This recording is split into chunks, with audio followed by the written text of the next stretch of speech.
ต้องไปกู้พวกนั้นน่ะ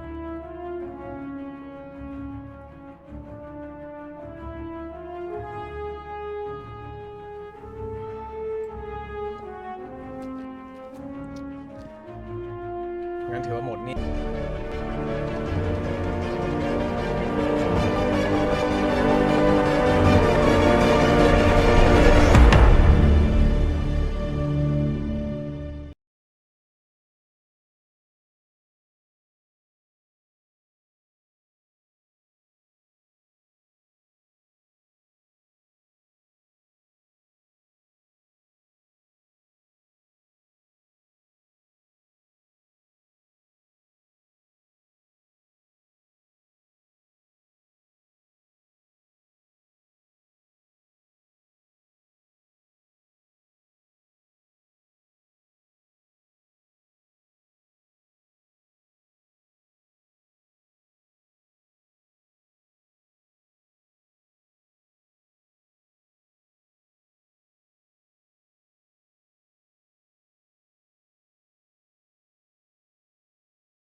A motorcycle pulls up outside a boxing gym, and before Noong says anything, the machine has already introduced him.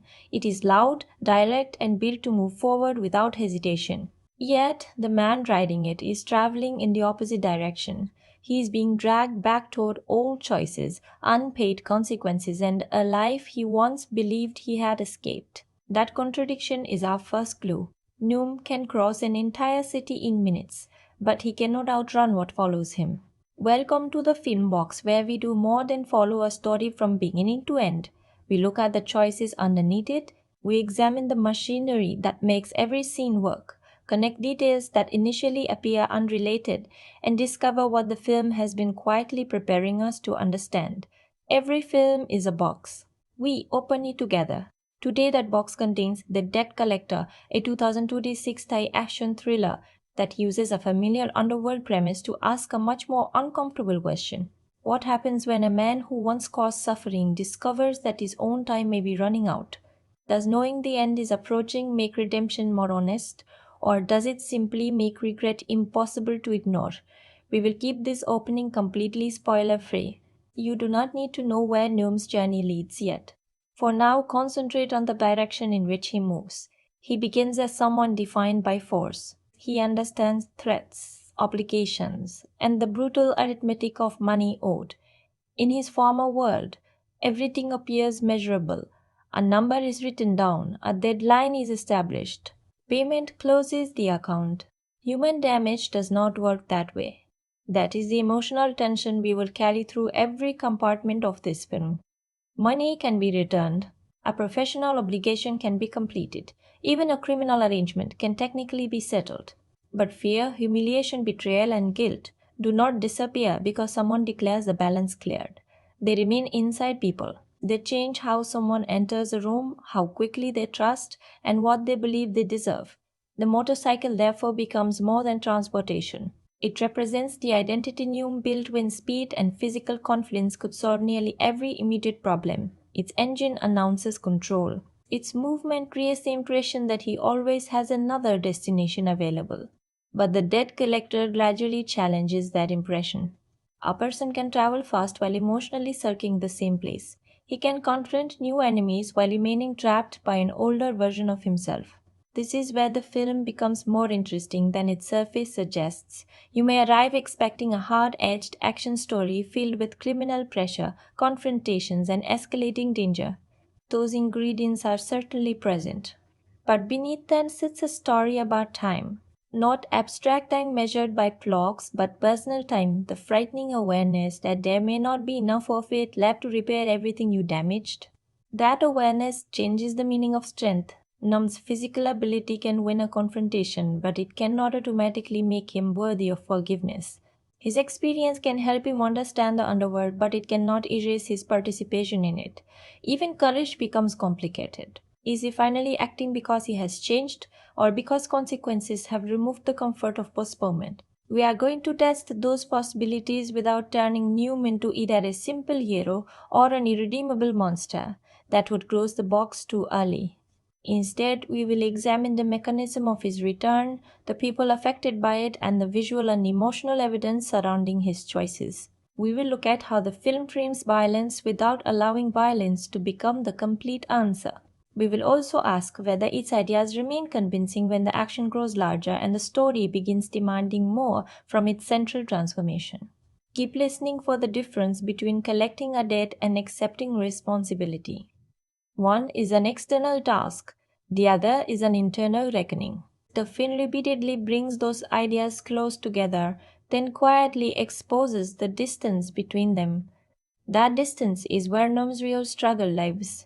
And this brings us to the question, hidden beneath the engine noise, the threats, and the criminal machinery, if a man begins doing the right thing only after learning that his future may be short, does that make his redemption less meaningful or more urgent? That is a hook inside the debt collector. And opening it requires us to look first at the man who believes he knows exactly what everyone owes. The most gripping idea in the debt collector is brutally simple. Num knows how to frighten almost anyone, yet he is powerless against the one threat living inside his own body. That reversal changes the entire action formula. In a conventional underworld thriller, the central question is usually whether the hero can become strong enough to defeat a more dangerous opponent. Here, physical strength is never the real mystery.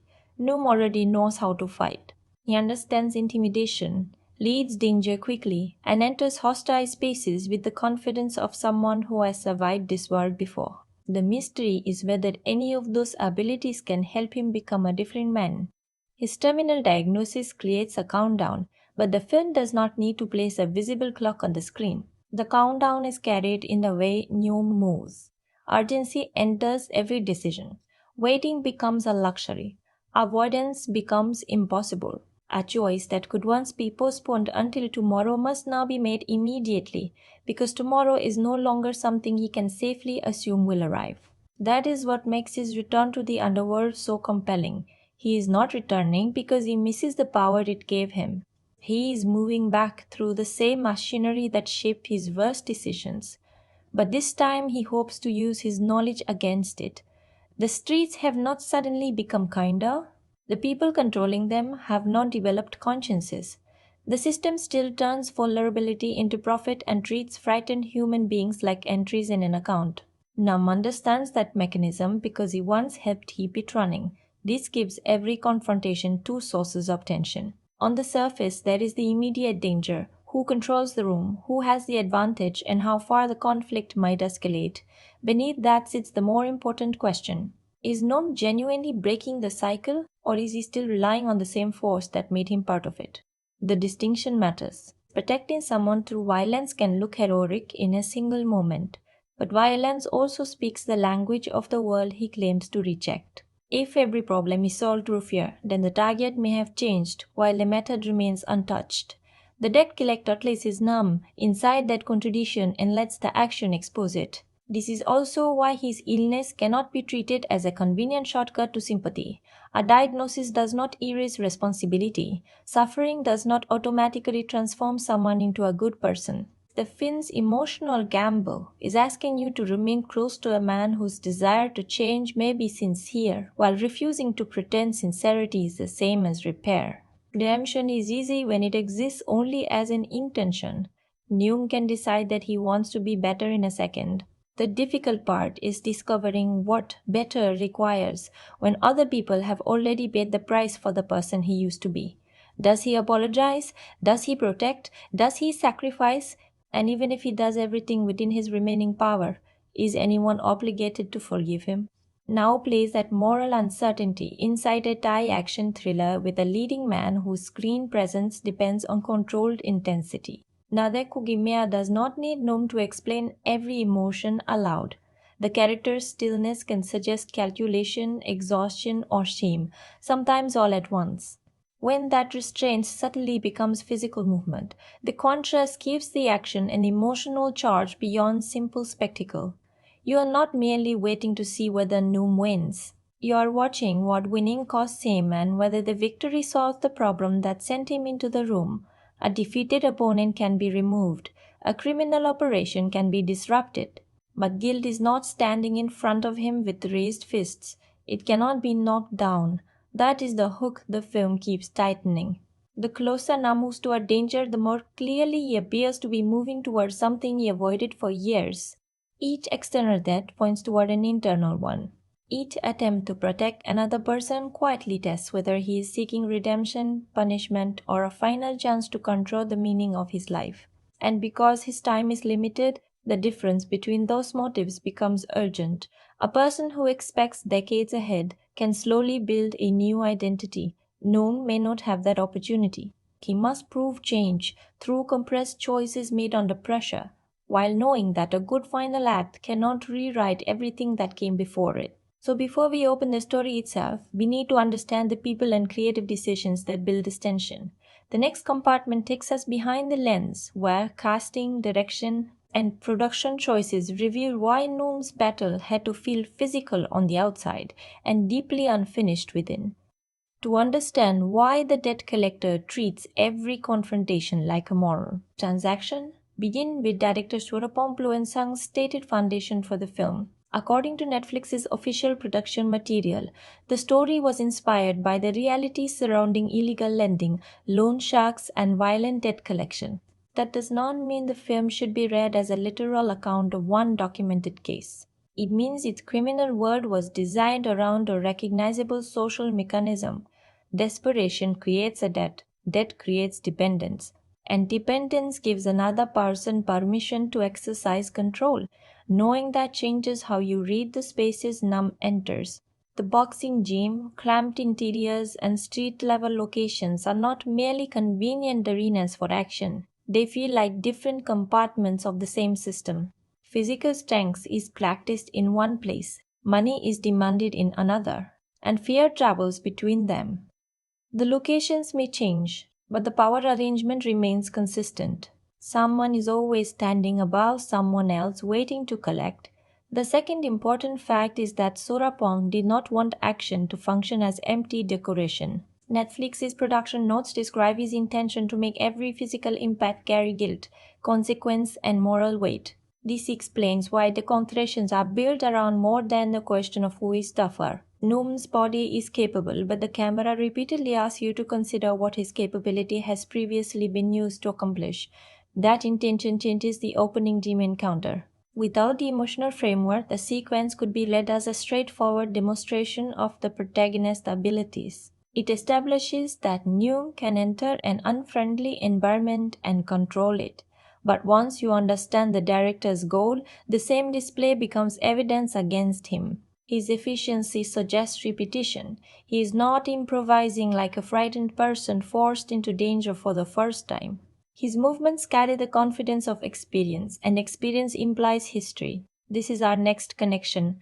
Action normally allows a hero to reveal who he truly is. Here it initially reveals who Nam has been. The third production fact concerns Nadech Kugimiya's transformation for the role.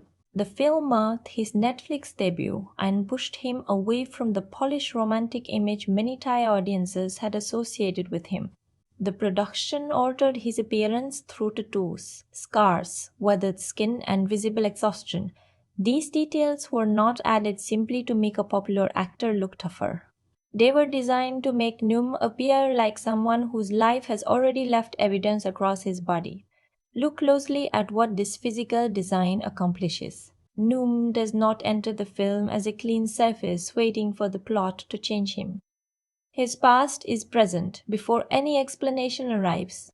The marks on his skin suggest that consequences have been accumulating for years. Even when he stands still, the character appears to carry a history of pressure, punishment, and survival. That choice also protects the performance from becoming a fantasy about effortless invincibility. A perfectly composed action hero can make danger feel temporary. Num's sworn appearance makes every burst of force feel borrowed. You sense that his body remains useful while no longer being fully reliable. The effect places strength and deterioration in the same image, turning his physical presence into the film's central contradiction. The fourth fact deepens that restraint. Nadech explaining production interviews that he usually expresses emotion openly through his face and body, but Nam required him to hold those feelings inside. Rather than presenting guilt through constant tears, speeches, or dramatic gestures, he had to suppress it. That acting decision changes the way silence functions throughout the film. When Noom gives someone a fixed look, the absence of visible emotion does not necessarily mean emptiness, it can mean containment. He may be calculating danger, refusing vulnerability, or preventing regret from reaching the surface. You are encouraged to search for pressure rather than expression. The less he offers, the more carefully you examine the small changes, a pause before movement, a tightening posture, or the difference between looking at an opponent and looking at someone he failed. This approach is especially effective because debt collection itself depends on performance. An enforcer cannot reveal uncertainty while demanding control. Newman's emotional suppression may have begun as a professional survival skill. The tragedy is that a mask worn long enough can remain in place after the job ends. His difficulty is not only admitting what he feels, it is recovering the human language that intimidation trained him to hide. The fifth that places Dayu Pitaya Sechwa on the opposite side of this design. Dao plays Po, the volatile son of a powerful loan shark, in another deliberate departure from the romantic or conventional leading man roles associated with him. According to the production material, he accepted the part partly as a test of whether he could make audiences believe him as a far more dangerous and unstable figure. That casting matters because Po cannot feel like a generic obstacle placed in Nom's path. He represents a different relationship with the same machine. Nom carries the exhaustion of someone who has seen where this world leads. Po carries the hunger of someone who believes the world has not yet given him enough. One man is burdened by accumulated consequences. The other treats escalation as proof of authority.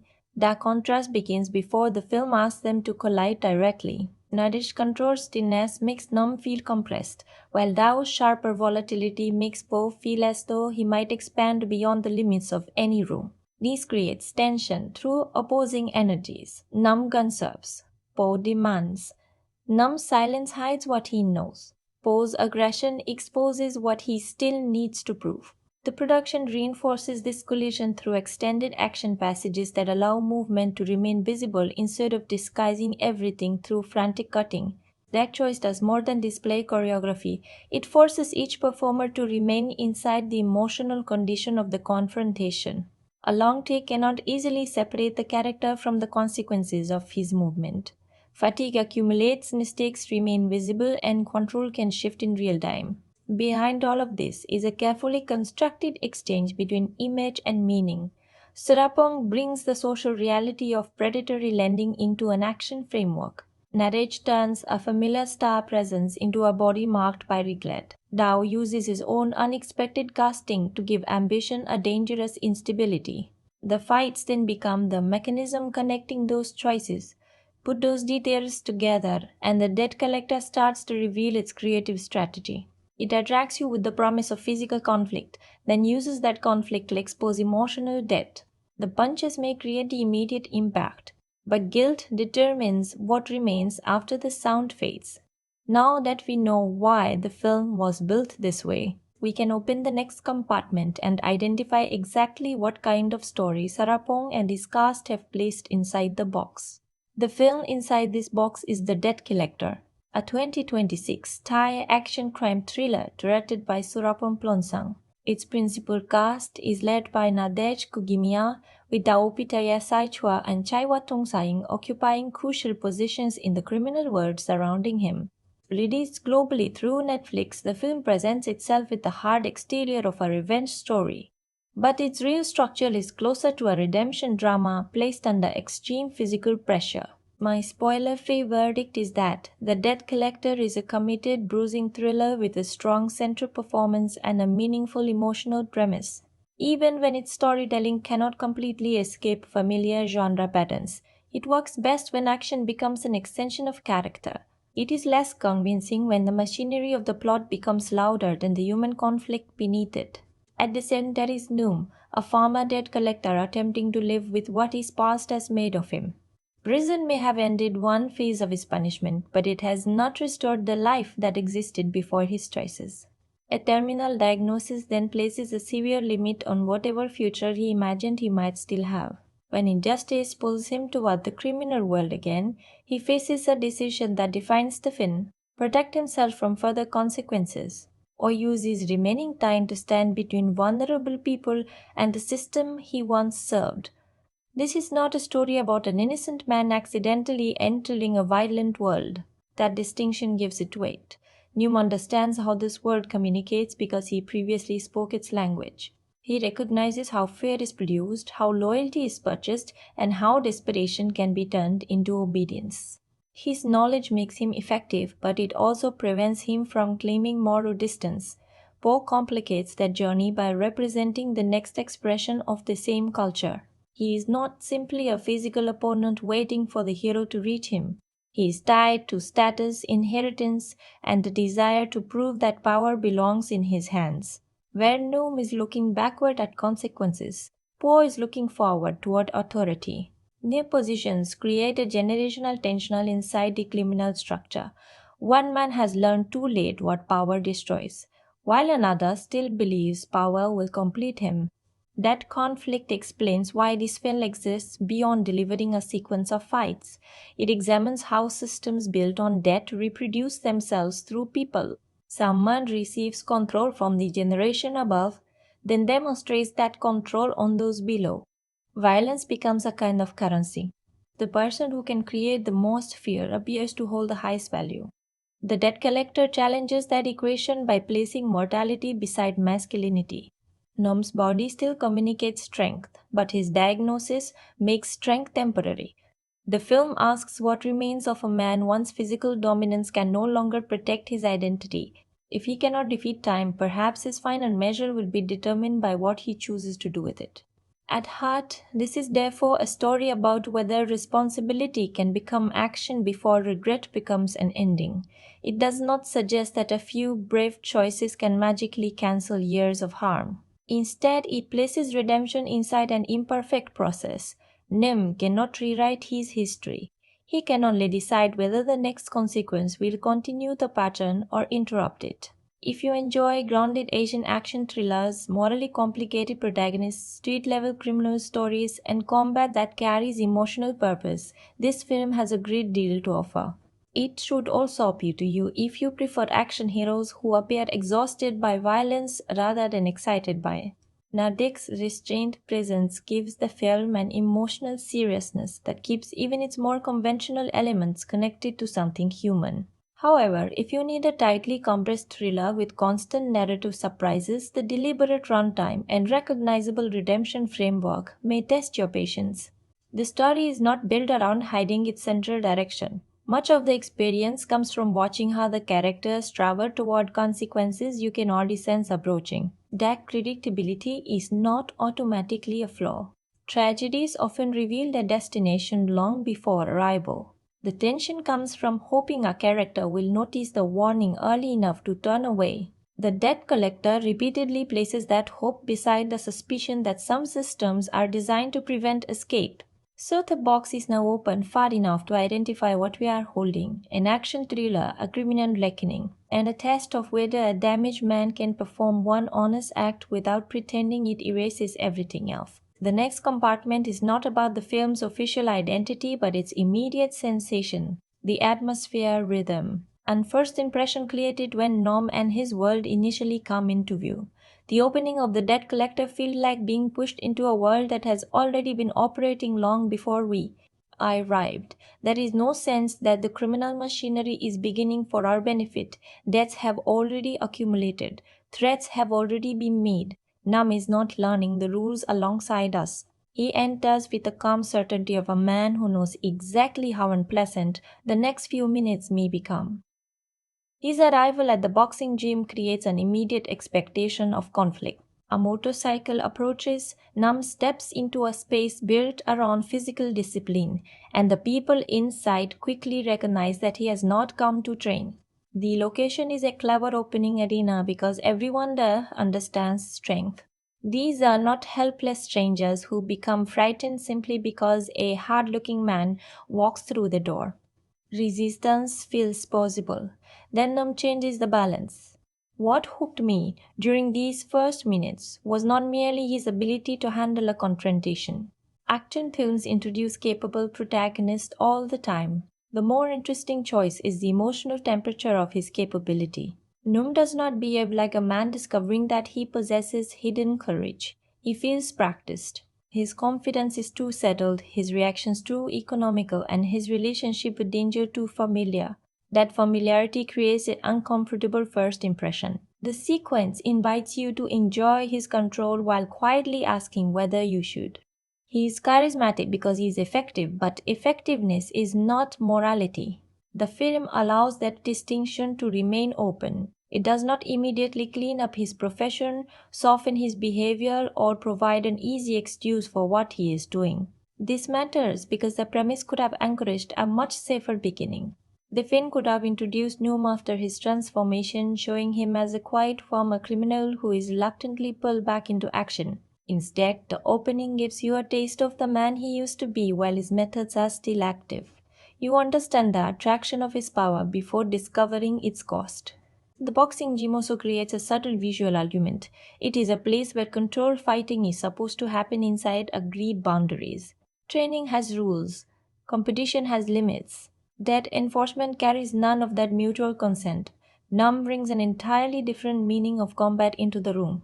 The setting therefore lets the film place disciplined strength beside corrosive force without explaining the contrast aloud.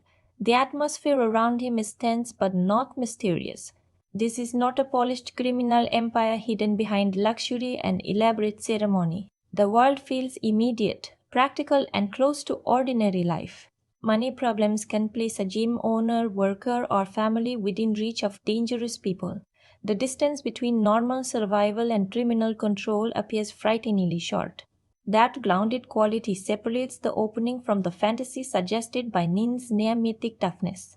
The action gives him the presence of a larger-than-life figure, but the environment keeps pulling him back towards social reality. He is not saving a city from an impossible threat.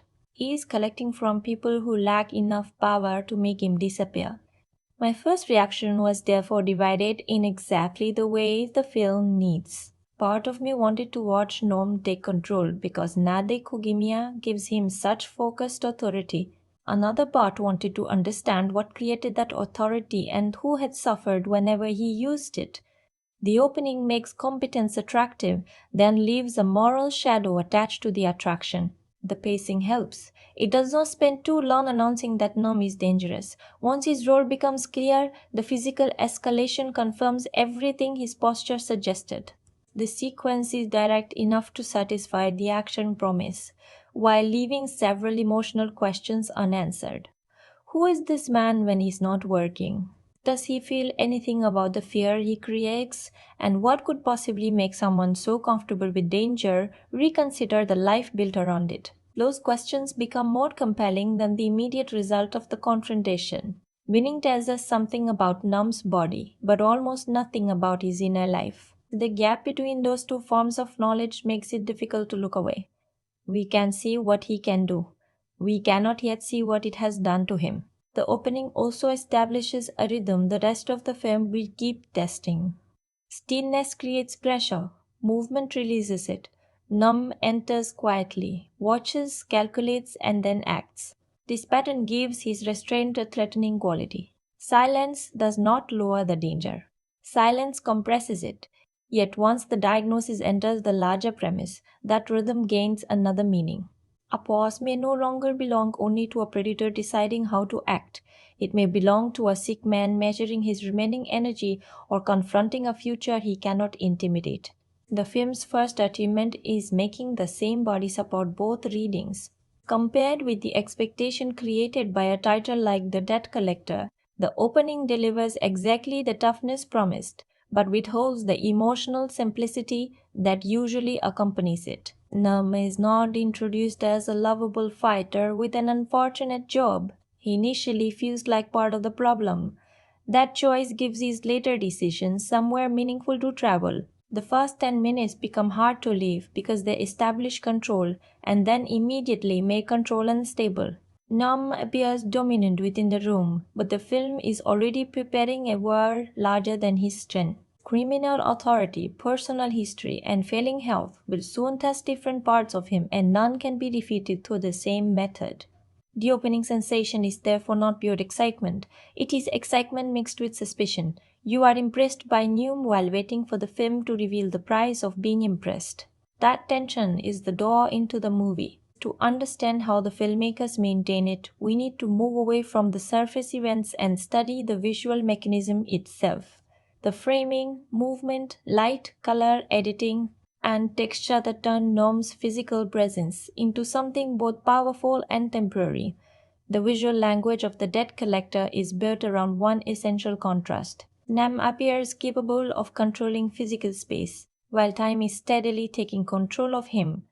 The camera establishes this through movement. During action, it often remains close enough to preserve the performer's physical effort, but wide enough for you to understand where bodies stand in relation to doors, walls, furniture, and one another.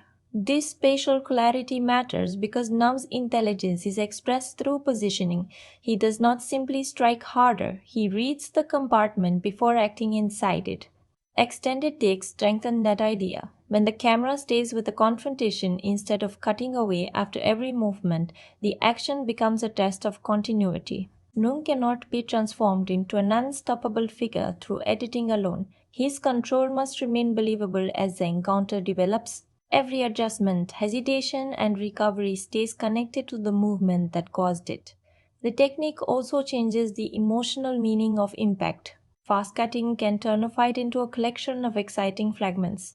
A longer passage pauses you to remain with cause and consequence. One decision creates the next problem. One movement closes an escape route while opening another. The action therefore follows the same logic as death. Nothing occurs in isolation, and every choice creates something that must later be answered. Camera distance becomes especially important around Neum. Medium framing allows Nadech Kugimiya's full posture to communicate before his face reveals anything. His shoulders, stance, and distribution of weight tell us whether he expects resistance. When the frame moves closer, the purpose changes. The close-up is not searching for a large emotional display. It looks for the feeling Numi is attempting to suppress. This creates a useful reversal. Wider images show his competence. Tighter images reveal its limit. The film's lighting supports the same division. Criminal spaces are frequently shaped through strong pockets of illumination, surrounded by darker areas, creating the sense that every room contains information you cannot immediately access. Faces may appear clear while backgrounds remain uncertain. The effect keeps attention on the person exercising control while suggesting that the system around them extends beyond the visible frame. Neum belongs naturally inside these shadows because his past is partially concealed but never absent, yet the darkness does not romanticize him. Combined with his weathered physical design, it makes him appear absorbed by the environments he once served. He does not walk through the underworld like a bright, heroic force entering corruption from outside. Visually, he looks as though the world already recognizes him. The color treatment avoids the clean brightness of heroic spectacle. Muted surfaces, worn interiors, concrete, metal, sweat, and practical street textures give the film a heavy physical character. This is a world in which money leaves marks. Locations do not appear untouched by the people using them. Walls, equipment, vehicles, and clothing carry signs of labor and pressure. Those textures prevent the action from floating away into pure fantasy. Nyam may perform with extraordinary control, but he does so in spaces that feel resistant. Floors are hard. Rooms are narrow. Objects interrupt movement. The production design makes every environment something the performers must negotiate rather than a neutral stage waiting for choreography. Framing repeatedly turns architecture into hierarchy. Doorways can make a person appear trapped before the threat reaches them. Narrow corridors compress choice. A character positioned deeper inside the image may seem protected by distance, while someone pushed toward the foreground appears exposed. These arrangements allow power to be understood before anyone openly declares who possesses it. Poe is treated with a different visual energy. Where Nume's compositions often emphasize contained force, Poe's presence can destabilize the frame. His unpredictability is communicated through sharper movement and a greater sense that the scene may escape its boundaries. Neem appears dangerous because he can reduce chaos. Poe becomes dangerous because he produces it. Editing connects these opposing energies without making them identical. Num's sequence is often built through observation, decision, and release. Poe's scenes are more likely to create uncertainty around when release will occur. That difference gives each man a separate rhythm. One has learned to weaponize patience. The other experiences patience as a challenge to his authority. The sound design completes the mechanism. Motorcycle engines, room tone, footsteps, restrained breathing, and sudden physical noise create an acoustic map of pressure. Silence is rarely empty. It allows you to hear distance and anticipate movement. When the action begins, the contrast makes it feel heavier because the soundtrack has not been constantly shouting for attention. Music is most effective when it supports momentum without telling you that Num's behavior is automatically heroic. A triumphal score would settle the moral question too early. The film instead benefits from tension-driven sound that leaves room for uncertainty. You can feel the power of the moment while remaining aware that power has previously been Hume's problem. Even his motorcycle serves a cinematic design. In wide exterior movement, it creates speed and independence. In closer moments, its engine can announce him before the frame fully reveals him. The machine becomes an extension of reputation. People may hear danger approaching before they see the man carrying it. But the image contains a contradiction. The sound cannot hide. The motorcycle can move quickly, the camera can follow, and the edit can push the story forward. Yet Num's body is operating under an irreversible limit.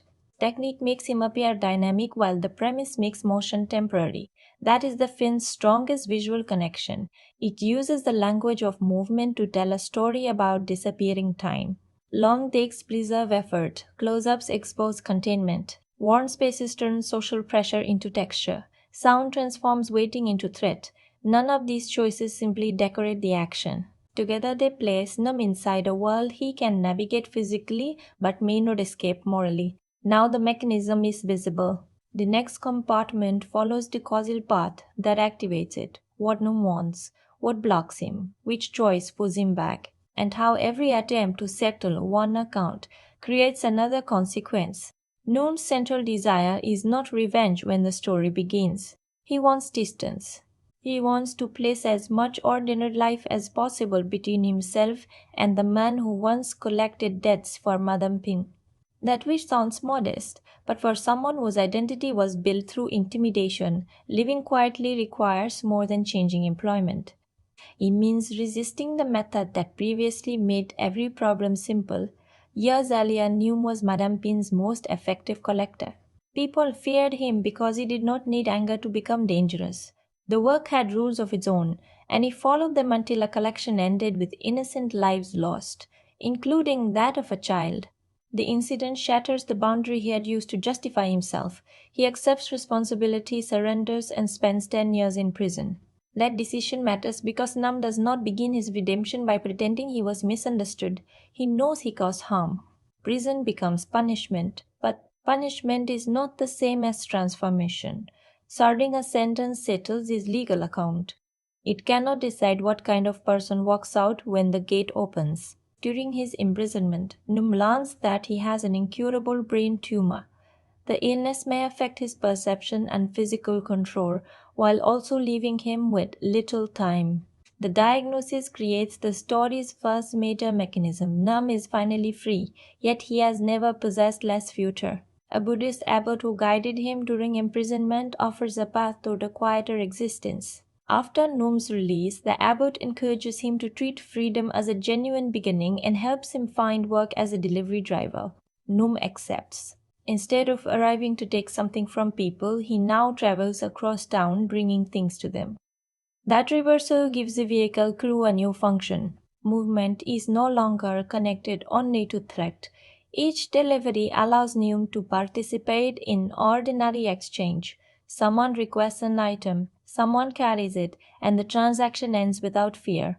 It is a small model of the life he might have lived if he had learned earlier that value does not need to be enforced. His road brings him to a food stall run by Grandma Lek and her young granddaughter, Nid Noi. Their situation reveals the structure. Noam is trying to escape. Grandma Lek borrowed money to support the stall and care for the child, but the daily interest turned a manageable amount into an expanding obligation.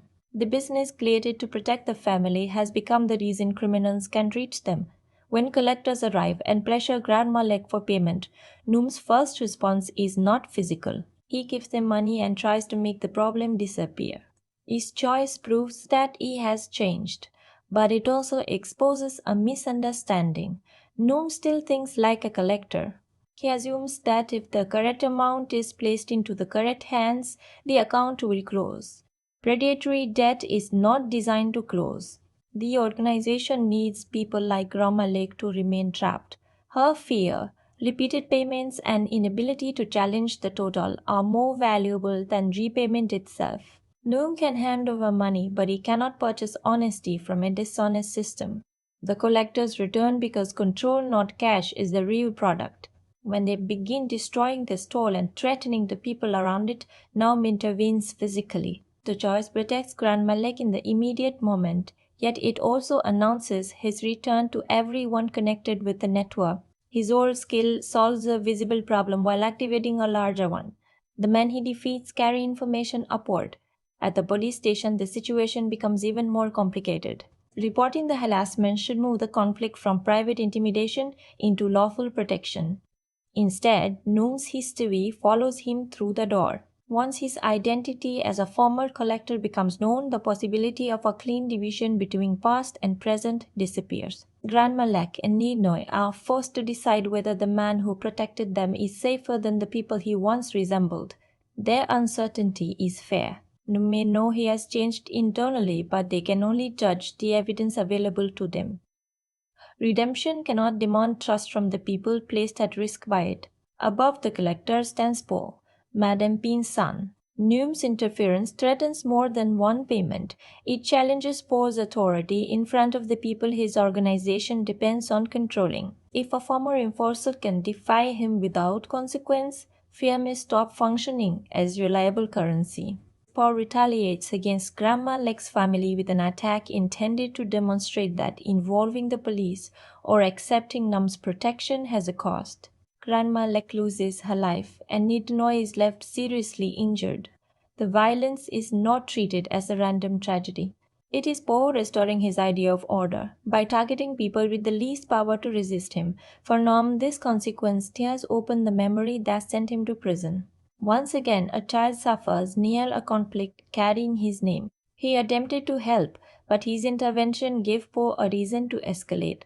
The similarity creates a brutal question: if doing nothing protects the self but leaves others exposed, and taking action increases their immediate danger, what does responsibility require?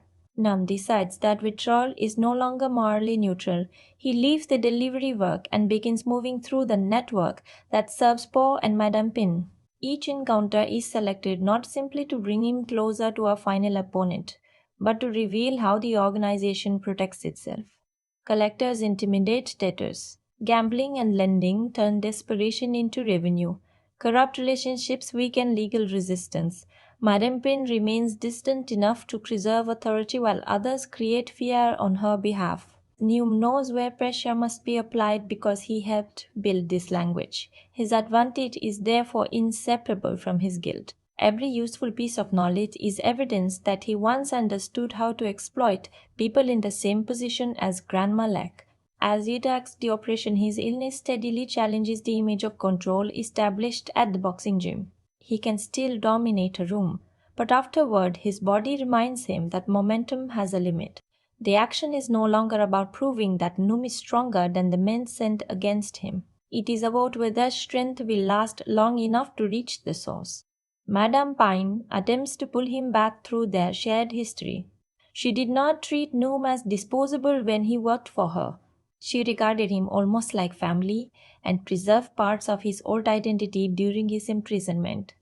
That apparent affection makes their relationship more disturbing, not less. She offered belonging to a damaged young man, then turned his loyalty into a professional weapon. Her connection to Num also explains Poe's hostility. Num represents the competence Poe wants others to associate with him and the respect he believes he inherited. Madame Pin's recognition of Naim threatens the son's certainty that power automatically passes through blood. Poe needs to destroy Naim because comparison itself feels like humiliation. The investigation introduces Kong, a police officer connected to Num since their childhood in an orphanage. Their shared past opens another compartment of the film. Both men emerged from environments where adults failed to provide safety. Nome entered criminal enforcement. Kong entered the law. On paper, their directions appear opposite. In practice, Kong is also trapped by debt, family pressure, financial mistakes, and the medical needs surrounding his child place him inside the same system he is expected to investigate. His uniform gives him authority, but his obligations make that authority vulnerable to purchase. This is where the plot stops being a simple route from wounded hero to criminal villain. Nyung Kong, Grandma Lek, and even many people serving the organization occupy different positions inside one economic trap. The film does not excuse harmful choices, but it shows how desperation narrows the distance between victim, participant, and betrayer. Poe understands that weakness and turns it into strategy. Rather than relying only on professional enforcers, he uses debt relief and cash rewards to place ordinary people between himself and Num.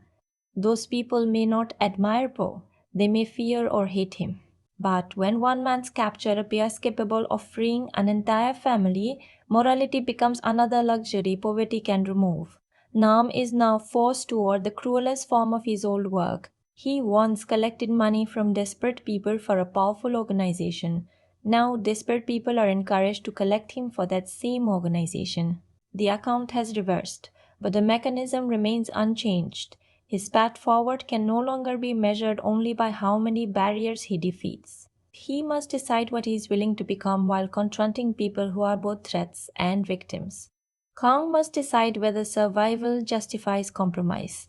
Madame Pin must choose between protecting the organization and controlling her son. Poe must prove whether his authority exists without the fear purchased for him. Every movement has brought Nom closer to the world he wanted to live, yet he is returning for a reason that did not exist before. The motorcycle no longer carries a collector toward payment.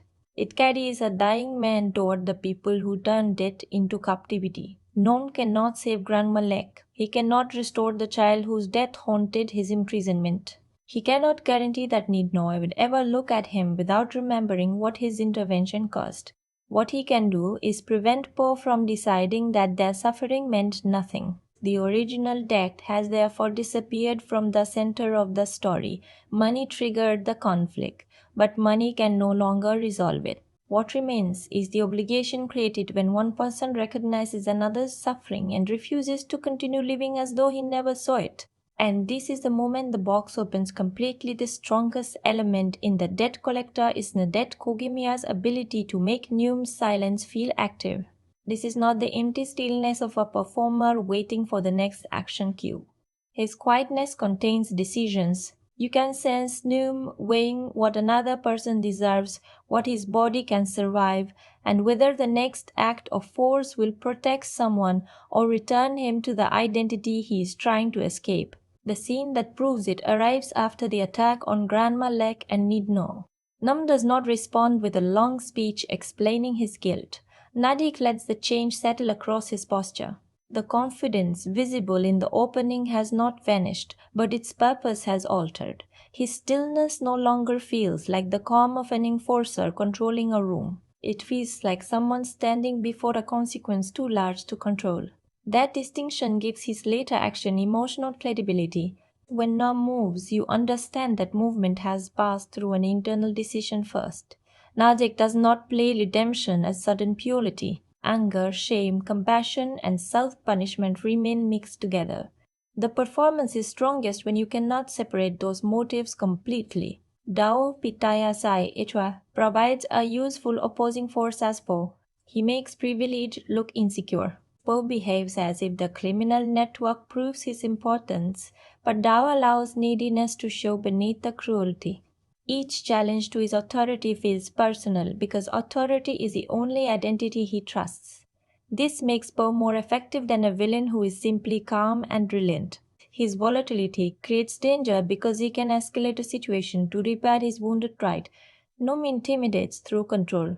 Po intimidates through the possibility that control may disappear. Their performances create two distinct forms of threat without requiring the screenplay to explain the difference. The story construction works brilliantly when it turns debt into a relationship rather than a number.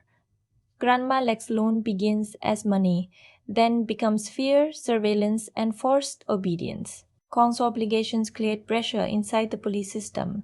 Num's moral debt shapes the way he values his remaining life.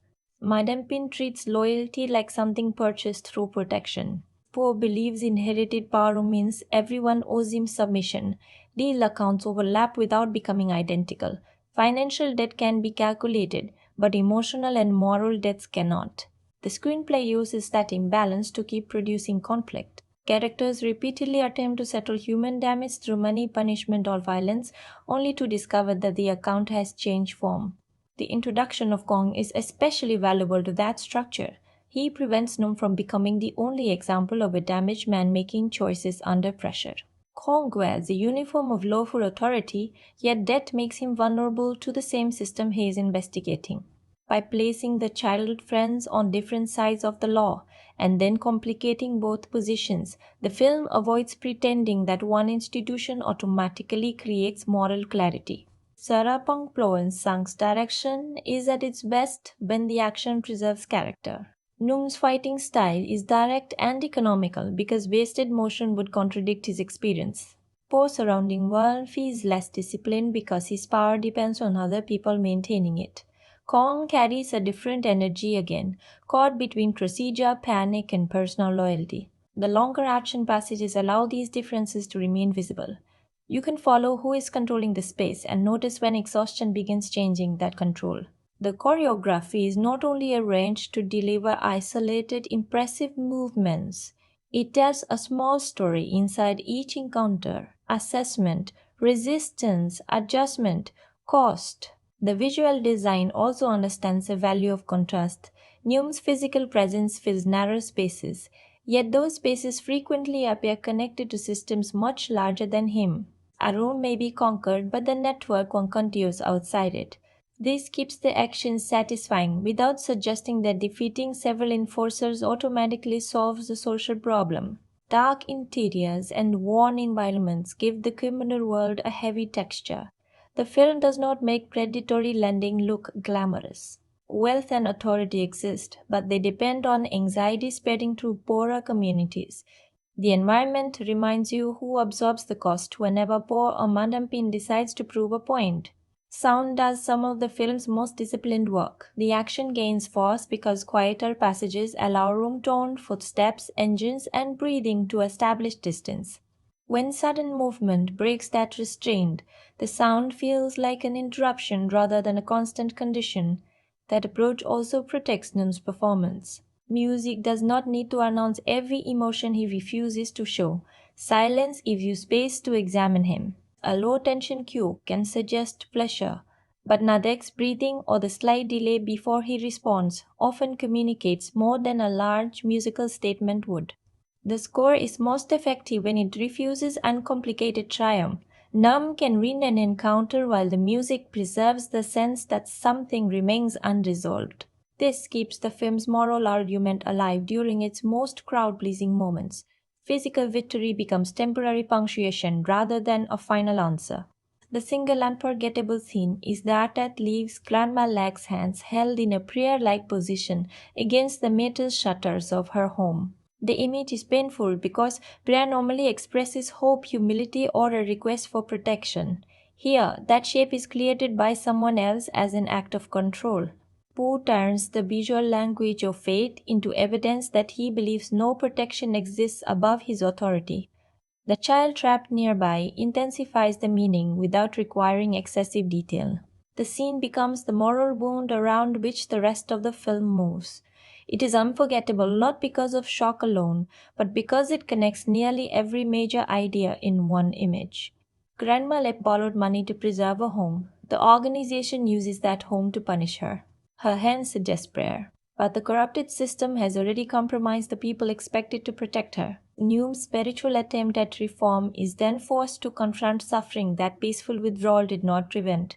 This is where the movie's evidence board becomes clear. The motorcycle represents movement. The death represents captivity. The prayer-shaped hands represent faith, placed under pressure. Newman's failing body represents limited time. None of those elements carries the film alone. Their connections create its emotional force.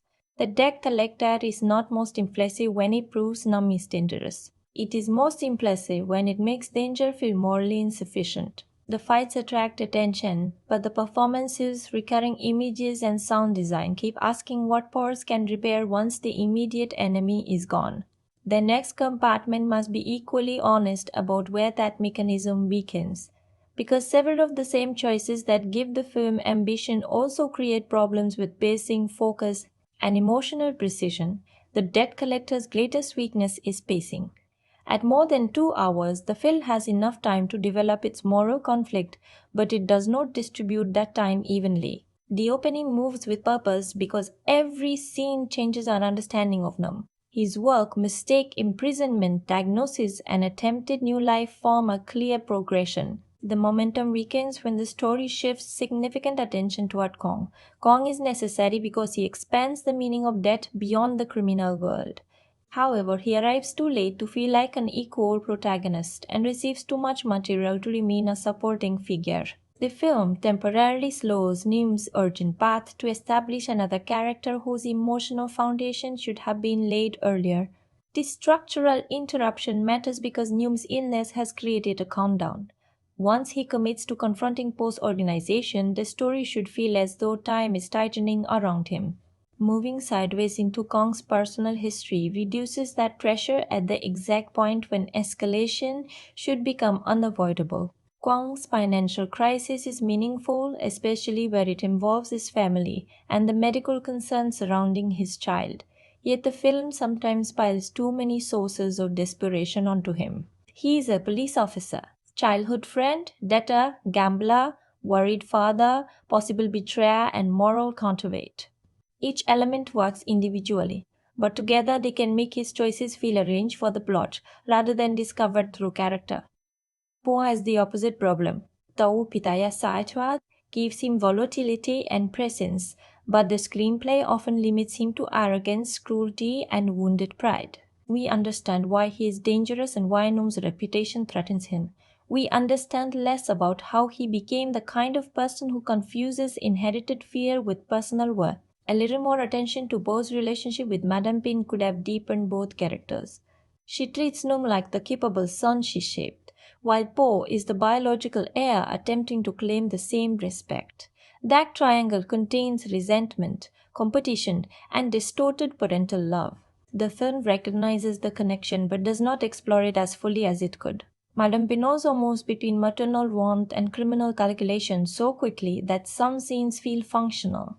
Her history with Num should create one of the film's hardest emotional tests. Instead, the story sometimes uses that history mainly to provide access, information, or another obstacle.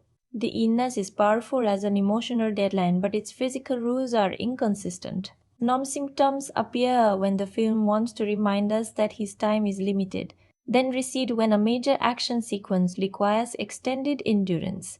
Action cinema always stretches physical credibility, but the tumor is central enough that its progression should shape every confrontation more clearly.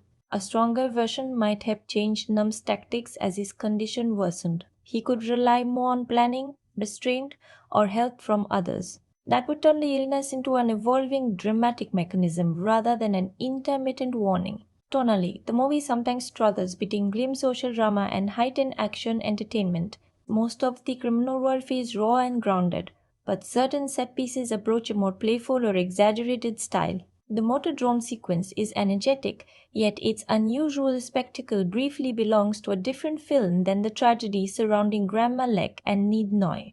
This does not destroy the experience. Variety can prevent a dark thriller from becoming emotionally flat.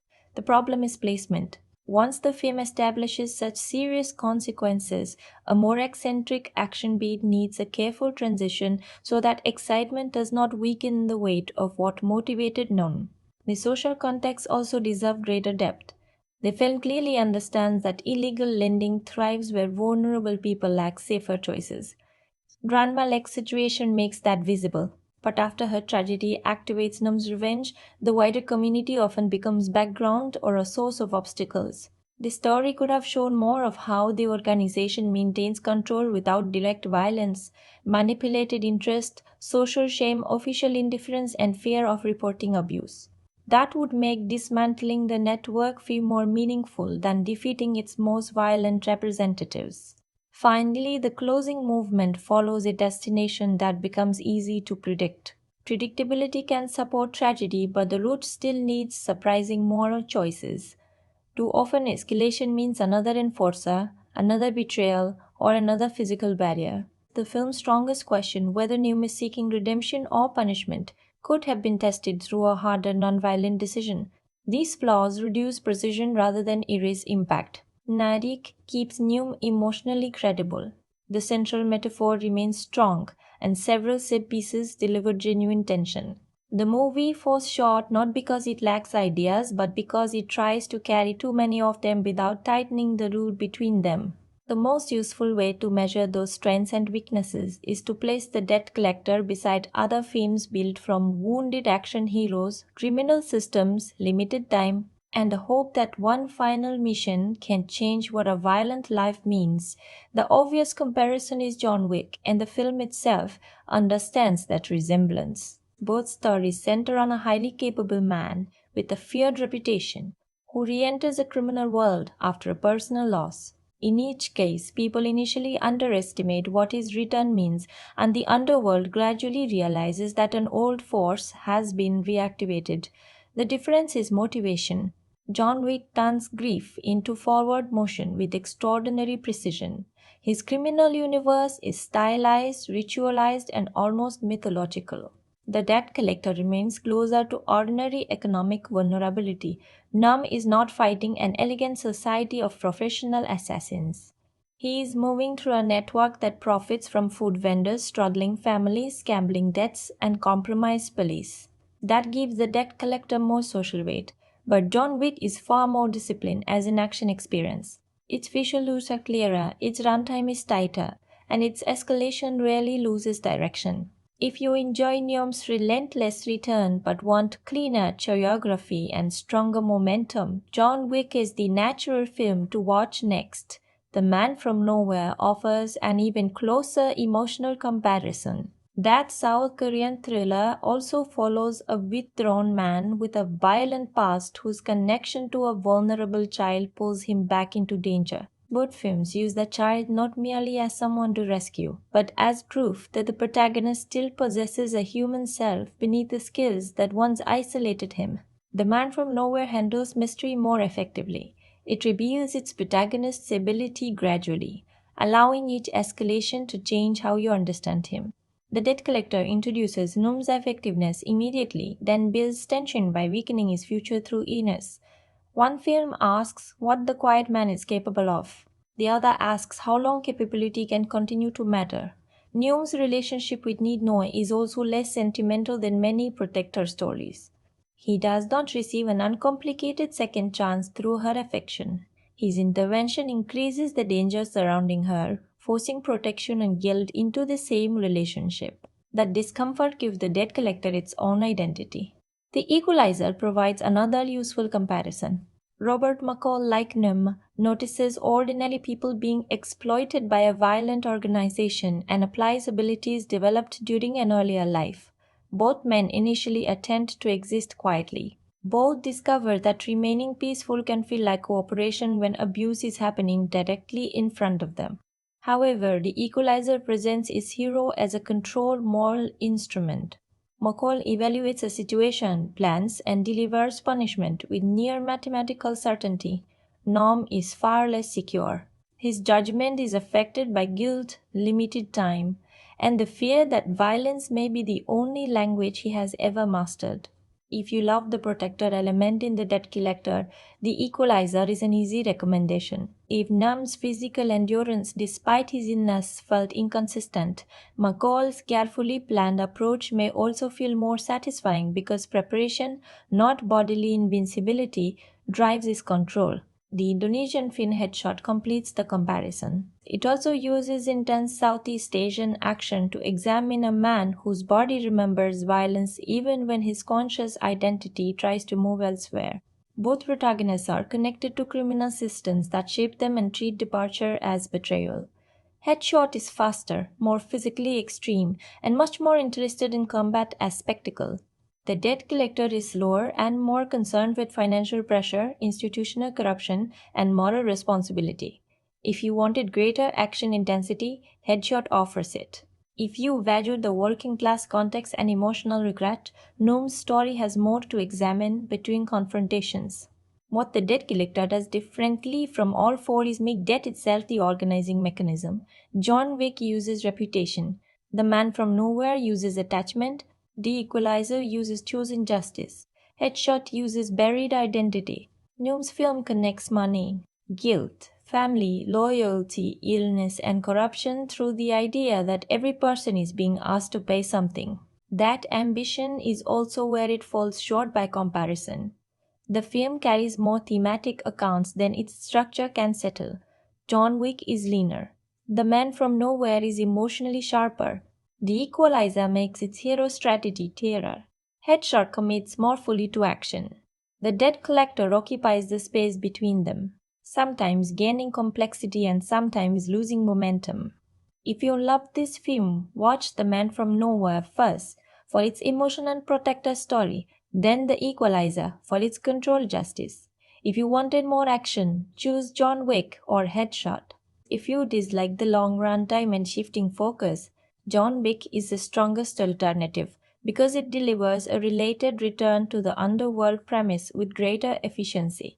Yet none of these films replaces the specifically Thai words surrounding Nam. To understand why illegal lending, debt anxiety, Buddhist ideas of consequence, and distrust of compromised authority carry such weight here, we need to examine the cultural moment into which the debt collector arrived. The debt collector arrived in Thailand at a moment when household debt and access to fair credit remain serious public concerns. Official financial discussions have repeatedly warned that informal lending channels can reach people through street advertising, social media, illegal applications, and neighborhood networks.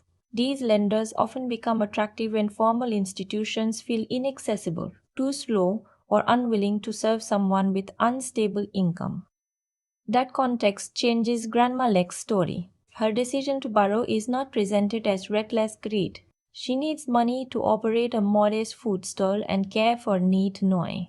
The loan offers immediate survival while quietly converting every future day into another payment. What looks like help becomes a system for owning her time.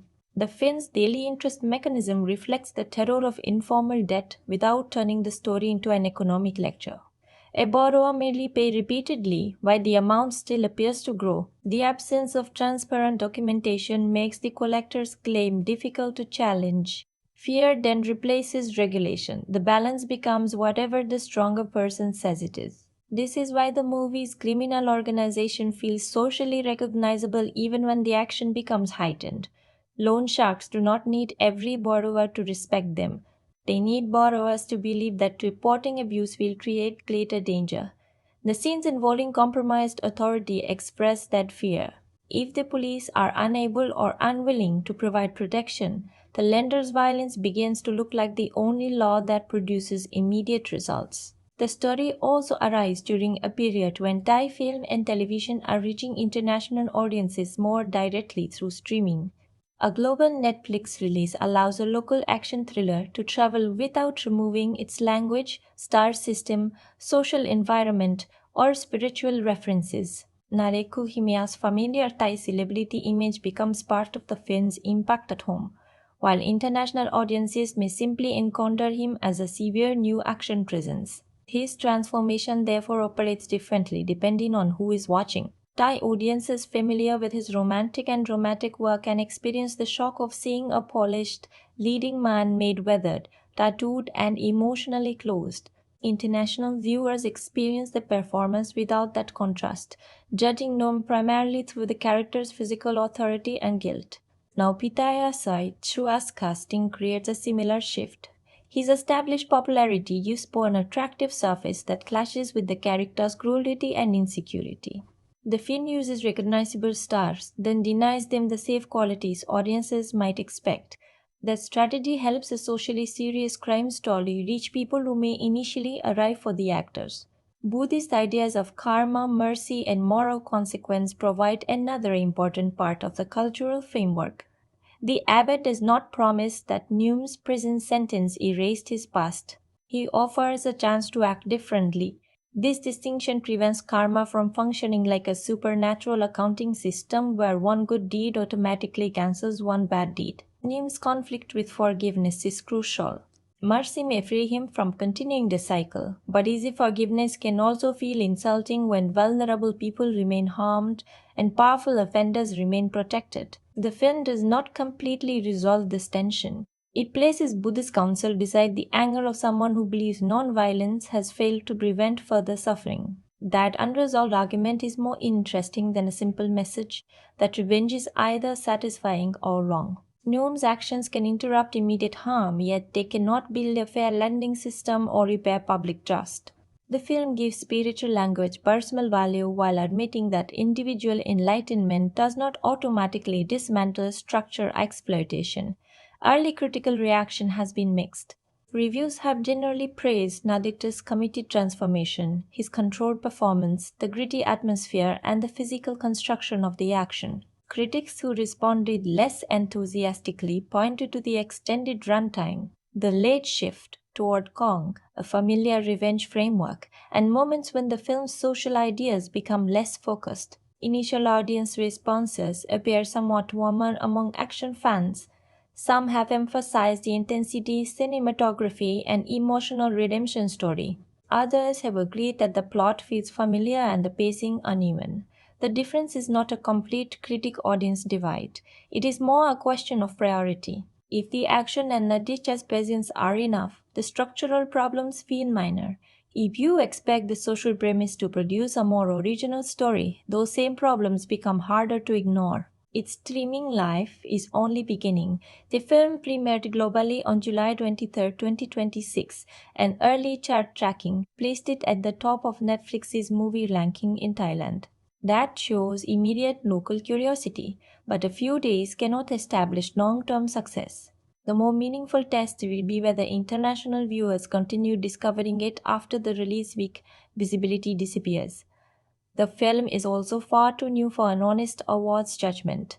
No meaningful awards history has formed, and declaring it overlooked would be premature. Nadech's transformation and physical performance are the elements most likely to remain part of future conversation.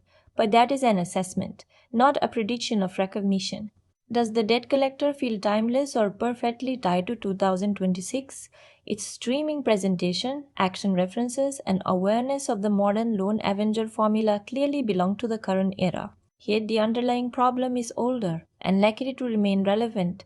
People with limited choices accepting dangerous help from those who know desperation weakens bargaining power. That keeps the film potential life beyond its release window. Hairstyles, technology, and platform rankings will date it. the fear of owing more than you can repay, and the shame that prevents someone from asking for help will not. This cultural compartment also prepares us for the interpretations already forming around Nam. Because the film connects karma, illness, memory, and repeated images of children, several competing readings emerge about what is real, what is symbolic, and whether his final journey is redemption, punishment, or both. Because the debt collector has only just been released, it does not yet have a mature collection of documented fan theories. There are early interpretations, but no honest analysis should pretend that a few comments have already formed a subtle audience consensus. What we can do is test the strongest readings suggested by the film's own evidence. The first centers on the marking across Neum's back. When Nid Noi sees it, she interprets its shape as something resembling an angel's wing. This creates the theory that Neum is being framed as her guardian angel, a damage protector, who arrives when ordinary institutions fail. The evidence partly supports this. Neum repeatedly places himself between vulnerable people and the collectors who exploit them. His terminal illness gives his mission an almost spiritual urgency, as though he is completing his final responsibility before leaving the world. But the angel theory becomes weaker if it is used to declare Neum morally pure. Angels do not usually create the danger from which they later provide protection. Neum's past and his decision to interfere both carry consequences for Nid Noi. The marking is therefore more convincing as an aspiration than a confirmed identity. The child sees what he could become, not what he has always been. That interpretation makes her innocence important. Adults recognize Neum's scars, tattoos, and reputation as warnings. Nid Noi sees a wing. She does not erase his history. She reveals that history has not completely exhausted his capacity to protect. A second theory treats Neum as an unreliable protagonist because his brain tumor may cause hallucinations and physical disturbances. According to this reading, some of the heightened encounters could be filtered through his damaged perception. His impossible endurance and the increasingly nightmarish criminal world might represent a dying mind transforming guilt into one final heroic narrative. It is an intriguing idea, but the film does not strongly support a complete hallucination explanation. Other characters respond to the same events, investigations develop around Neum's actions, and consequences continue in scenes where he is not controlling the perspective. The story may use subjective flashes to express his condition, but it does not provide enough evidence to dismiss the main conflict as imaginary.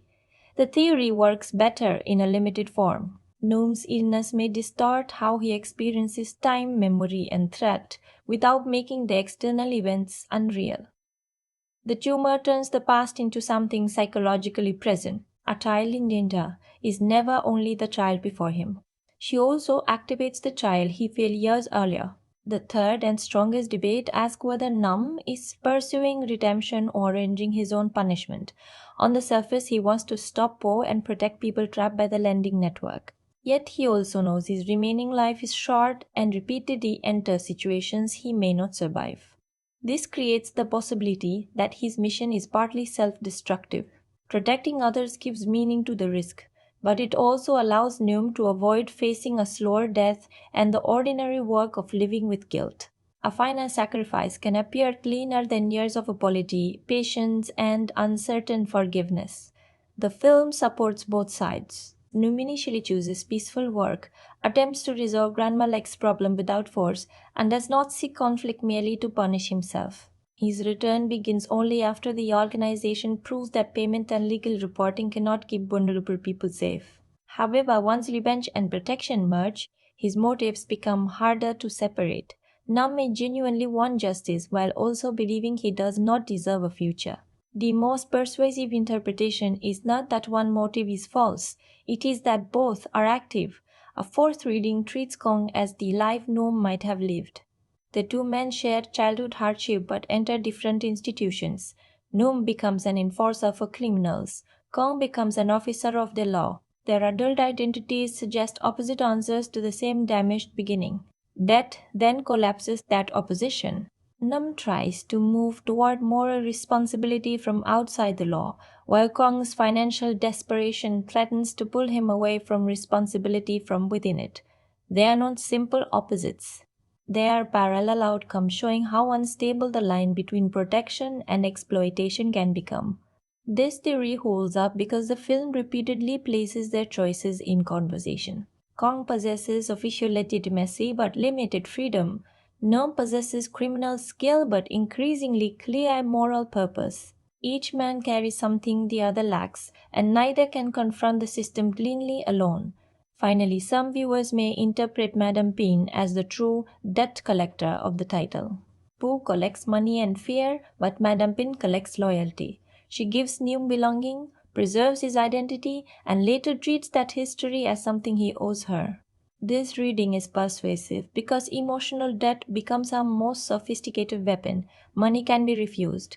A claim of family is harder to reject, especially for someone shaped by abandonment. Neum's final separation from the organization therefore requires more than defeating Poe. He must reject the belief that past care gives Madame Pin permanent ownership of him.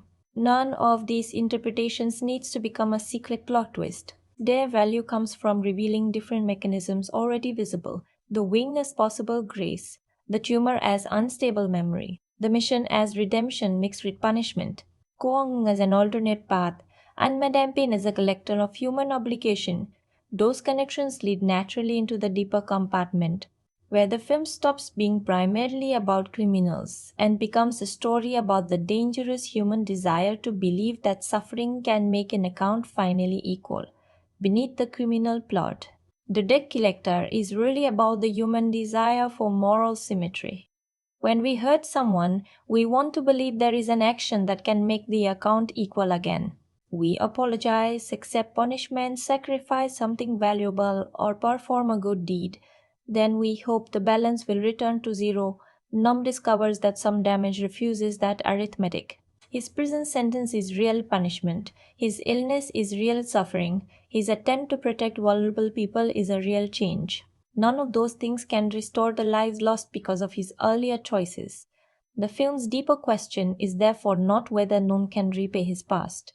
It is whether a person should still choose goodness after learning repayment is impossible. That question matters outside the movie because many people delay change until they can imagine a perfect outcome. We want an apology to guarantee forgiveness. We want effort to guarantee trust. We want neglect to prove that we are no longer the person who caused harm. But the person harmed may never forgive us. Trust may not return. A sincere apology may arrive too late. If we only do the right thing when it guarantees emotional payment, then goodness has become another transaction. Neum's growth begins when he acts without knowing whether anyone will clear his account. The film uses children to represent consequences that extend beyond the people who created them. The child from Neum's past did not participate in the debt he was sent to collect. Nid Noi did not choose Grandma Lek's loan or Neum's intervention. Kong's child does not understand the financial pressure shaping her father's decisions. Adults create systems, make compromises, and justify harm. Children inherit the result. That is why Noam reacts so strongly whenever a child is placed at risk. He is not merely remembering one mistake. He is confronting the possibility that violence continues traveling forward through generations. If he does nothing, the next child learns that powerful people can cause suffering without consequence. If he responds only with more uncontrolled violence, the child learns that force is the only protection available. The orphanage history deepens this pattern. Neum and Kong grew up needing adults and institutions to provide safety. Instead, they learned early that protection could fail. Neum later turned strength into identity. Kong turned law into identity. Both choices can be understood as attempts to become the protector they once needed. Yet unhealed fear follows them into those roles. Numb strength becomes useful to criminals. Kong's responsibility becomes vulnerable to financial panic. The film suggests that escaping childhood pain requires more than choosing the opposite uniform. You must recognize how the pain continues shaping what you believe survival permits. The body becomes another recurring symbol. Neum's tattoos and scars are a visible record, but the tumor is hidden. One form of damage can be seen and used to build reputation. The other remains inside, quietly reducing his future. This contrast resembles guilt. Other people may see the consequences of what we did, while the internal weight remains private.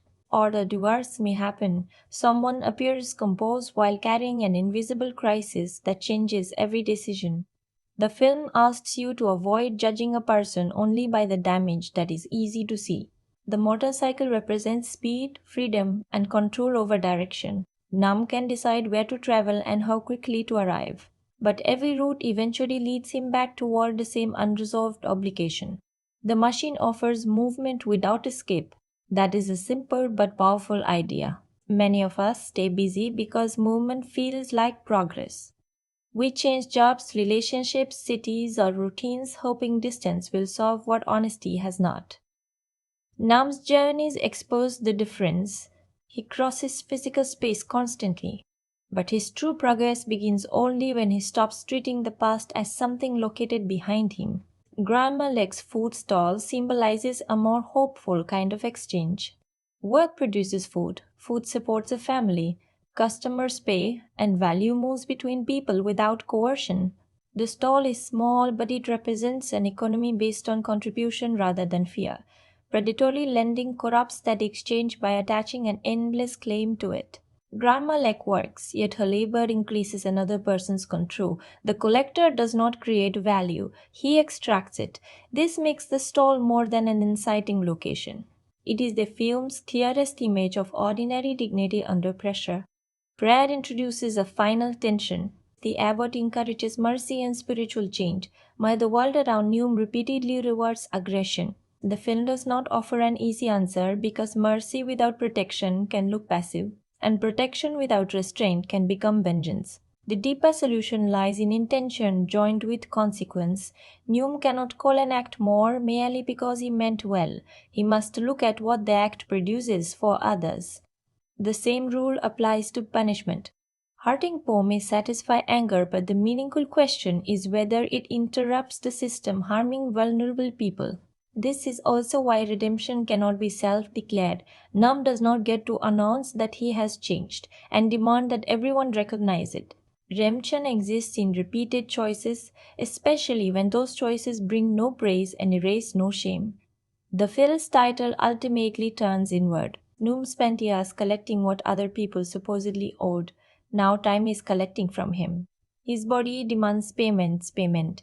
His past demands attention. The people he failed demand nothing directly, yet their absence shapes every remaining day. What makes the story human is that Num cannot win against all three. Time will continue. The past will remain. The only account he can influence is the present choice placed before him. That leads to the film's deepest message. A meaningful life is not one in which every mistake has been cancelled. It is one in which the mistake no longer decides the direction of the next action. You may never become innocent again. You can still become responsible. For a film built around physical confrontation, that is a surprisingly gentle truth. Strength is not the ability to force the world to forgive you. Strength is accepting that forgiveness belongs to someone else and choosing to change anyway. Whether the debt collector will carry that idea beyond its release moment is still uncertain. The next compartment must separate immediate popularity from genuine legacy and ask what place this new Thai action thriller may realistically earn within its genre. The honest answer about the debt collector's legacy is that it does not have one yet. The film has existed publicly for only a few days, so no reliable claim can be made that it has changed Thai cinema, influenced later productions, or developed a lasting reputation. That limitation is important. Streaming releases create the illusion of instant history. A film appears globally, enters recommendation lists, generates reviews, and receives a wave of social media attention. Visibility can arrive overnight. Influence requires time. No later film or series can currently be connected to the debt collector in a meaningful way. Any statement that it has already reshaped the action genre would be promotional language rather than evidence.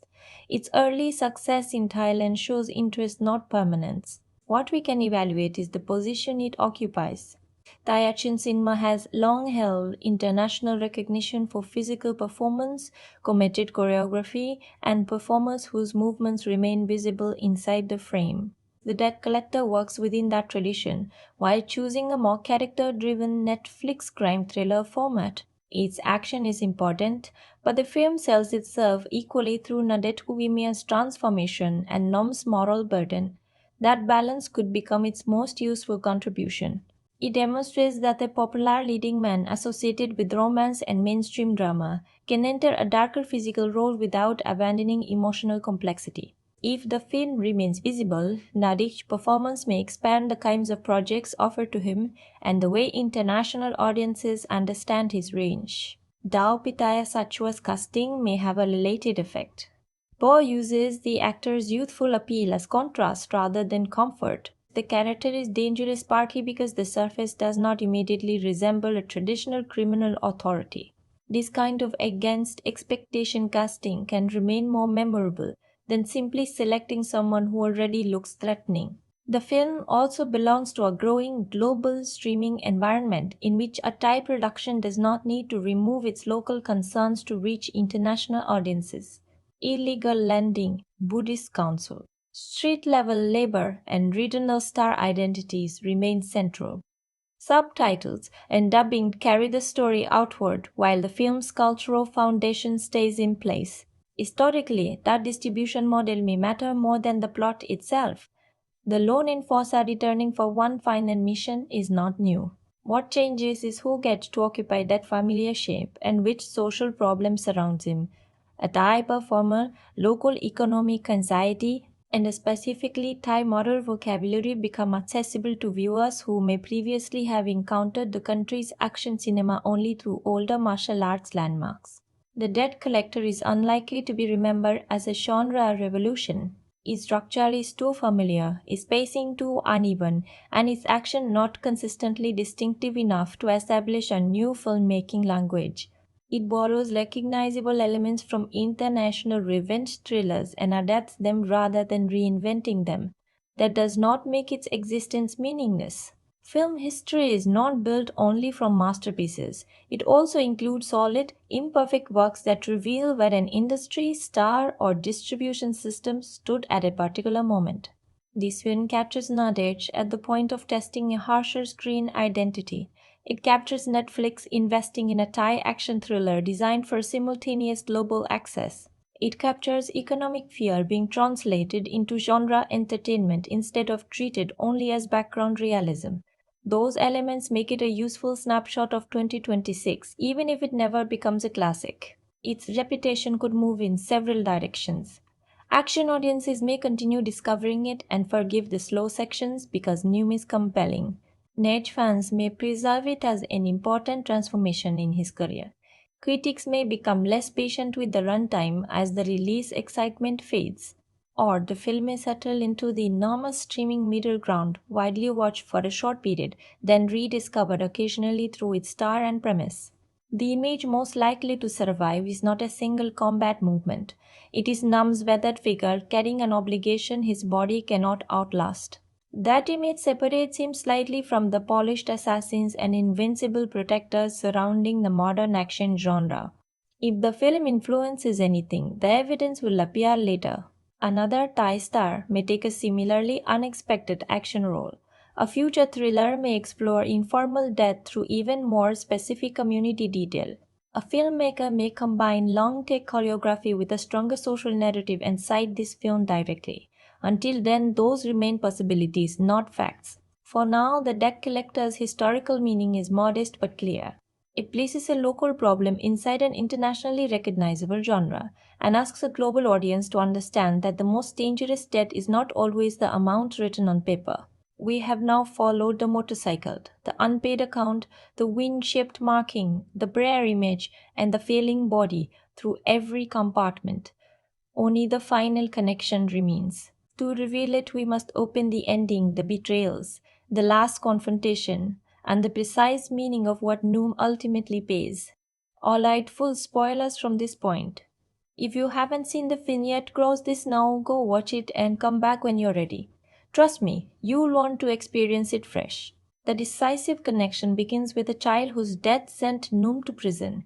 During his years as Madame Pin's collector, an assignment ends with a debtor and his young daughter losing their lives. Neum surrenders because the child's death destroys the final rule he used to separate himself from the people he harmed. He could pretend that adults accepted the risk of borrowing.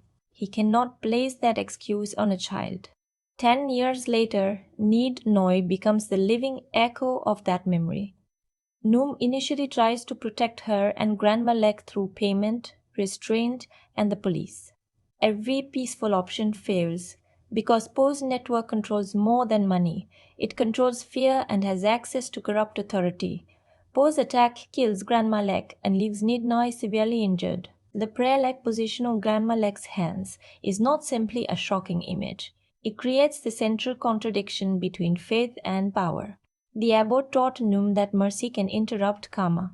Poe believes cruelty proves that mercy is weakness. Noom's revenge begins when he concludes that leaving Poe untouched would allow the same harm to continue. Yet the film never makes his motive completely clean. He wants to protect future victims, but he also wants punishment. His body is dying, which means he can enter danger without valuing survival in the way his enemies expect. The first major twist involves Kong. He is not merely the honest officer and childhood friend who will support Nam. Kong is overwhelmed by a debt of roughly 4 million baht, partly connected to financial mistakes and the medical fear surrounding his infant daughter Ping. Madame Ping uses that desperation to purchase his cooperation. Kong captures Nam and delivers him to Po for the promised money. This betrayal completes the film's most painful equation. New entered crime after institutional failure. Kong entered law but becomes vulnerable when the system cannot protect his family from financial pressure. Their different roads lead to the same buyer. Kong ultimately cannot complete the sale. He helps Noom escape because friendship and conscience remain stronger than the payment offered to him. This does not erase the betrayal. It makes his redemption parallel to Nom's. Neither man becomes innocent, but both can still change the direction of the next choice. When Kong confesses to Inspector Tong, he expects the law to provide the clean solution he has failed to find. Instead, Tong is revealed as another part of Madame Pin's protection.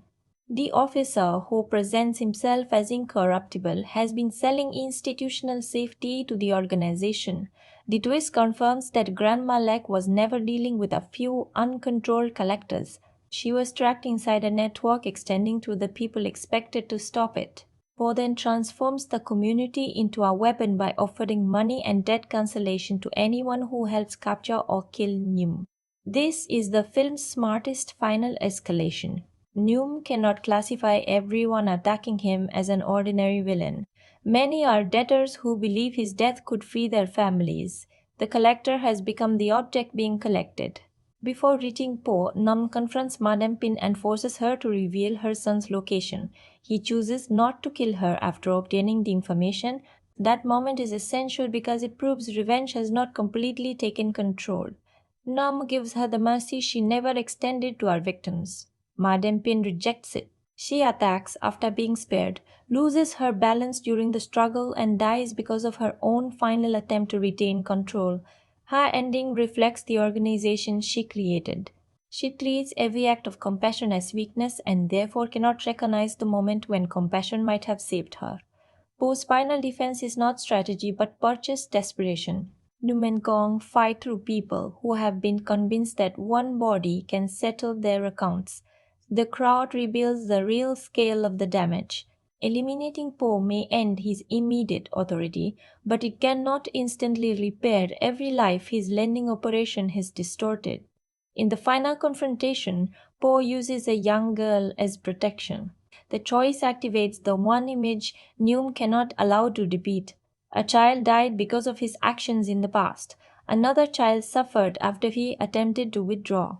Now he is given one last opportunity to ensure that a child survives the conflict carrying his name. Nam uses his remaining strength to defeat Po, but his illness and accumulated injuries have already made survival impossible. He collapses after securing the girl's safety and dies before he can experience any peaceful future created by his actions. My reaction to this ending is divided. Emotionally, it completes Nom's arc with undeniable force. He once helped turn children into collateral damage. He spends his final moments preventing that pattern from repeating. Structurally, the sacrifice is predictable and slightly convenient because death releases him from the more difficult possibility of living with what he did. The ending does not prove that Noam repaid every moral debt, it proves that he stopped adding to it. The epilogue gives public recognition to Kong for dismantling the criminal network. He receives the kind of official credit that Noam can never receive, but the honor feels false because Kong knows whose sacrifice made it possible. When he rejects the award, he refuses to let the institution rewrite the truth for convenience. Inspector Tong later dies in custody under suspicious circumstances, suggesting that corruption does not disappear simply because one organization has fallen. Powerful systems attempt to close their own accounts by removing the people who can expose them. Ping's heart condition improves enough that the feared surgery is no longer necessary. This resolution is unusually tidy, but it changes Kong's death story. The money he believed he needed badly enough to betray him no longer carries the same urgency. His worst choice was made for a future that ultimately developed differently, which is exactly why desperation is so dangerous. It demands permanent decisions using incomplete knowledge. Nid Noi survives. She carries visible evidence of what happened, preventing the film from pretending rescue erased the attack. In the final wordless sequence, Kong and Nid Noi travel by boat with Noam's ashes. This completes the clue trail. The motorcycle allowed Noam to control direction, but every road brought him back toward his past. The boat is different. Noam is no longer driving. Kong and Nid Noi carry him, and Nid Noi participates in letting him go. The wing-shaped marking finds its final meaning here. Mew was never an innocent angel. He became a protector, only after living as something frightening. Nid Noi's interpretation did not describe his history, it recognized the final direction of his life. There is no perfect balance. Grandma Lek remains gone, Nid Noi remains scarred, Kong remains responsible for his betrayal, Neem remains responsible for his past. Post-death does not reverse any of it. The final reveal is that the box never contained a receipt proving the debt was paid. It contained a choice about who would be forced to carry it next. Noam's redemption is not cancellation. It is his refusal to pass the full weight of his violence to another child. The debt collector earns a personal rating of 6 out of 10. That score reflects a film with a powerful emotional foundation, a committed leading performance, and several genuinely effective action sequences, but also a film whose structure prevents those strengths from reaching their full potential. It is better than a disposable revenge thriller, yet less focused than the character-driven crime drama it wants to become. Nadech Kugimiya is the main reason the film works. His physical transformation immediately separates Nong from the polished image associated with many of his earlier roles, but the deeper transformation happens through restraint. He allows guilt to remain visible without turning every scene into a dramatic confession. His body communicates capability while his face often suggests that capability has become something he no longer admires. Dao Pitaya Saichua gives Po a different kind of energy. He makes the character cruel, insecure, and dangerously eager to prove that inherited power belongs to him. The screenplay could have explored Poe's relationship with Madame Pin and his resentment toward Nu more deeply, but Dao still creates a villain whose instability keeps scenes tense. The film also deserves credit for building its action around a real social anxiety. Informal debt is not used as a decorative excuse for criminals to exist. Grandma Lek's food stall, Khan's financial desperation, and Poe's final manipulation of indebted residents show how money can be converted into fear, loyalty, and control. Its best idea is that every character owes something different. Num owes responsibility, Kong owes honesty. Madame Bean believes past care entitles her to loyalty. Poe believes his family name entitles him to obedience. Nid Noi owes nothing, yet she inherits consequences created by all of them.